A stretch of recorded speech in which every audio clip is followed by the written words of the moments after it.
Telugu big boss season 8 విజయవంతంగా run అవుతున్న సంగతి తెలిసిందే. మొత్తం 14 మంది కంటెస్టెంట్లతో గ్రాండ్గా మొదలైంది ఈ షో. బిగ్ బాస్ సీజన్ 8లో మొదటి కంటెస్టెంట్గా ఎంట్రీ ఇచ్చారు యష్మి గౌడ.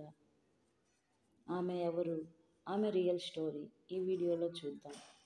ప్రముఖ సీరియల్ నటి యష్మి గౌడ 1995 ఆగస్టు 30వ తేదీన కర్ణాటక రాష్ట్ర రాజధాని అయిన బెంగళూరులో జన్మించారు. యష్మి తండ్రి పేరు రమేష్. అతనికి సొంతంగా ఫ్యాక్టరీస్ ఉన్నాయి. తల్లి పేరు విజయలక్ష్మి. ఆమె హౌస్ వైఫ్. ఇంట్లో ఎవరికీ టీవీ కానీ సినిమా నేపథ్యం కానీ లేదు.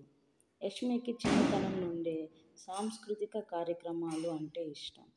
స్కూల్ డేస్ నుంచి డ్యాన్స్, కల్చరల్ యాక్టివిటీస్ అన్నిట్లో చురుగ్గా ఉండేది. బెంగళూరులోని దయానంద్ సాగర్ ఇన్స్టిట్యూట్లో సివిల్ ఇంజనీరింగ్ చదివినప్పటికీ కాలేజీ రోజుల నుంచి మోడలింగ్ స్టార్ట్ చేసింది. ఒక మోడలింగ్ షో కోసం కాలేజీలో ఆడిషన్ ఇవ్వగా తను ఎంపిక అయింది. విద్యా అభినాయక అనే కన్నడ సీరియల్కు ఎంపిక అయింది. అలాగే మిస్ మైసూర్ అవార్డు గెలుచుకుంది. అందాల పోటీలో మిస్ ఫోటోజెనిక్ అవార్డు గెలుచుకుంది.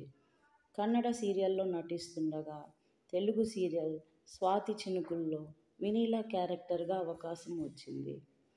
ఆ తర్వాత జీ తెలుగులో నాగభైరవి సీరియల్లో భైరవిగా, మా టీవీలో కృష్ణ ముకుంద మురారిలో ముకుంద క్యారెక్టర్లో చాలా అద్భుతంగా నటించారు. అయితే ఇంతకుముందు తనకు లవర్ ఉండేవాడని, తర్వాత మిస్అండర్స్టాండింగ్స్తో విడిపోయాం అని తెలిపింది.